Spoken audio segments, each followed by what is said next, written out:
Hey everybody, welcome. It is March Madness. Woo! Except it's not that mad. I missed yesterday. Sorry, guys.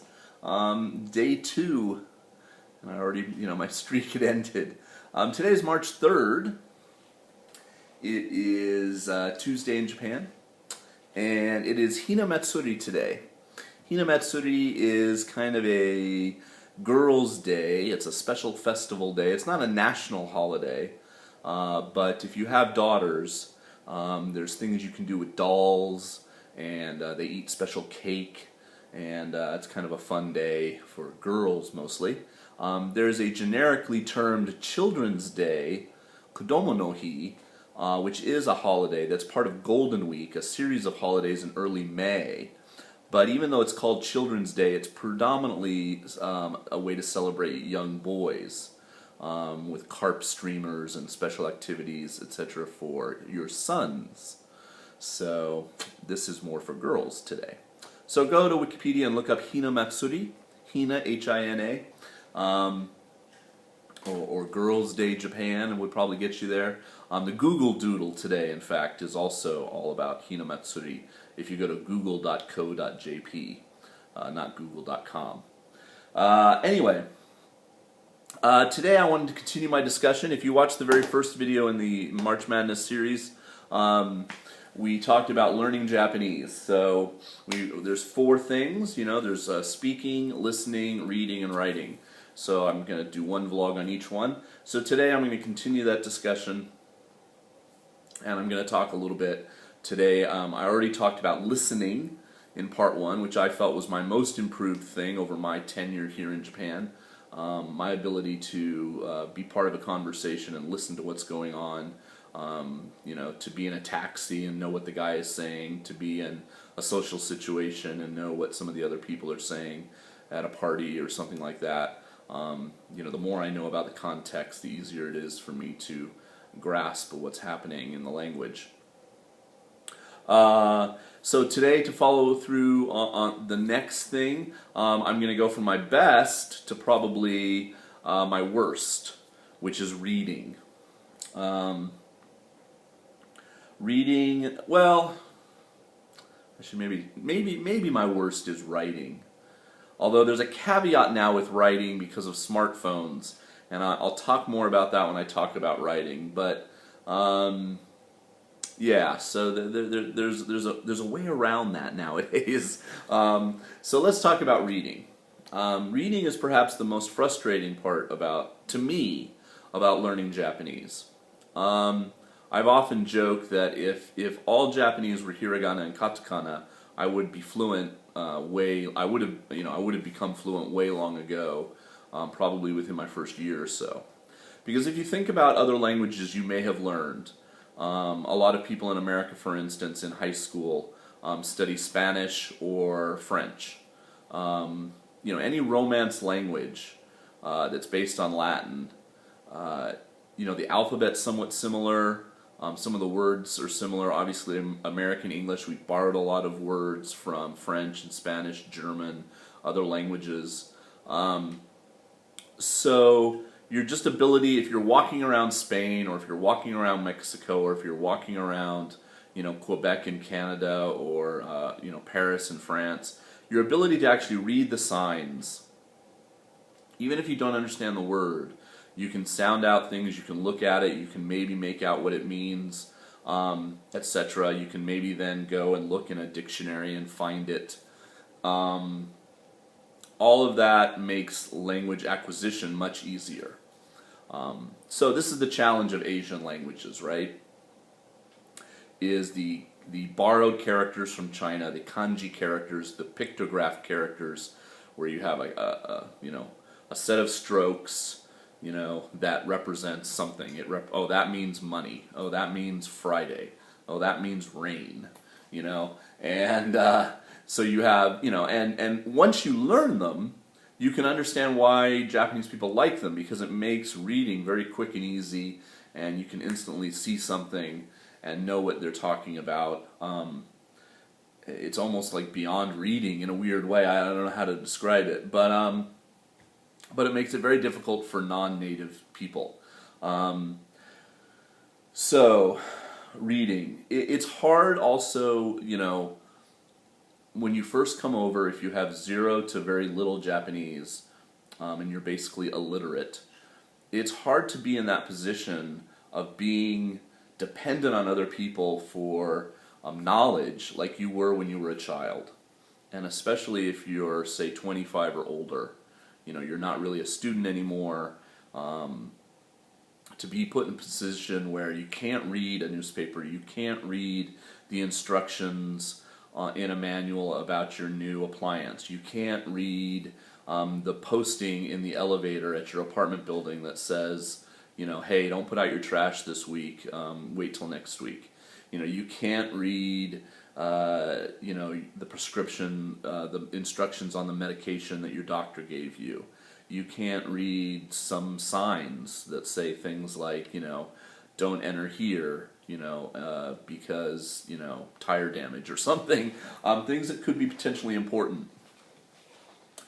Now, as you live here and you get used to things, you see certain things over and over again.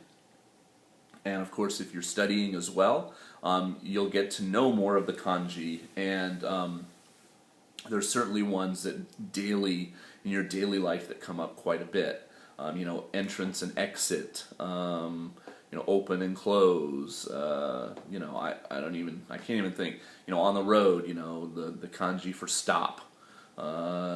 If you're watching the news, the weather report, the kanji for snow, the kanji for rain, the kanji for your town, the kanji for your prefecture. Anyway, so you will start to learn them, even if you're not really studying that hard. But the basic thing is that, before I talked about listening and immersion and the fact that you're hearing Japanese around you all the time, 24/7, when you come to live here, that doesn't help you with kanji. There is no magic bullet for kanji. There is no, there's methods to learn them that some people find helpful, like is it Heisig, the James Heisig method, where you attach, you learn the radicals and you attach stories to the kanji, and so this is an old man and this is a stick and this is that, so this means that's the kanji for walking, or that's the kanji for leg or something. And that's great. I mean, whatever way you can learn them is fantastic, but you really, it just comes down to, feet on the floor, head on the desk, nose in the book. I don't know how to describe what I'm trying to say. Just studying. You just have to grind it out. You just have to study. And some people obviously are averse to that or are having more fun doing other things, especially if you come as a jet and a lot of your friends are Westerners or other jets as opposed to maybe Japanese people. And, you don't need to speak English to go out and have fun with them. Speak Japanese. And so, your willingness, your motivation to study is going to have to be internal and for your own reasons. Why do you want to get better? Why do you want to know more than 50 kanji when you've lived here a year, or when you leave Japan or something? So hiragana and katakana, those are really no problem. Anyone can learn those within a very short period of time with just a little bit of dedication. I still have the occasional time because, you'll see something in an advertisement or on a menu and it'll be in a very, specialized font or something, and I'll be like, is that a she or a su, or, so, I mean, there are still times where, I have a little bit of a hard time reading, but most, hiragana and katakana, if everything were like that. And of course the other big thing in Japanese is there's no spaces in the writing. So the writing can be, horizontal, it can also be vertical, and of course then if it's vertical it generally goes from right to left. And again, there's no spaces between words. You learn to look for things that act like spaces, markers and particles, etc. But yeah, it's difficult. I mean, what can I say? And so yeah, one of the things we do when we interview for CIRs for the JET program is they're handed a piece of paper, and it's just straight. It's a block of Japanese text, and they're asked to read it. They're given a minute or two to read it, and then they're asked questions about what they've read in Japanese. So they don't have to read it back necessarily, but they have to understand what they're reading enough to be able to answer questions about it. And if they do well on the first piece of paper, we hand them a second piece of paper, which is slightly more difficult. And there's no furigana. This is the little hiragana that sometimes are on the top of the kanji. If you read manga, maybe you've seen these. And then again, they're asked more questions. So, I would not be able to do that. I can't read Japanese manga for the most part, all the way through. I could struggle through and in context understand, and then, but of course, when you want to look up a kanji for many years, it's hard because you look at it. There's no way, like when you're in, like I said, Spain or French, you can biblioteca. What is that? Oh, okay. Well, let me look in my dictionary. BIB. You can type it into a dictionary, right, or look it up in a paper one back in the day. But there's no way with looking at a kanji, you have no idea what it's saying, and there's multiple readings for kanji too. Now with smartphones, I think they're starting to get to the point where you can literally like put the camera on your smartphone, like on this thing right here, and it takes a picture of it or something, and it will tell you like what the kanji is. And if you're on the web, especially, there's readers that you can hover the mouse over any kanji, and it will tell you what it means and stuff. But that obviously doesn't help if you're driving and looking at signs, or on the train or something. A lot of signs, of course, are bilingual. But anyway, so reading is difficult. Reading is probably my worst thing, and I do feel bad. I feel bad for being illiterate. I feel bad for getting notices sometimes in my mailbox and having to bring them to work and asking my boss or my Japanese coworkers, hey, can you read this for me? What does this say? Is it about my insurance? Is it about, did I get a package in the mail? I know what some of them mean vaguely, but I'll get stuff addressed to me, and I'll open it up and it'll all be in Japanese, and maybe it's from the bank or something, and you're just like, I'm not quite sure what this is asking me, and you have to ask for help. And there's just no way around it. The only way to get better would be to really dedicate time to studying. So, unfortunately, your reading skills won't improve when you come to Japan to live unless you dedicate specific time out of your daily life to study kanji and get better at reading kanji. Okay, thanks for watching. Daily vlog number 2 on day 3.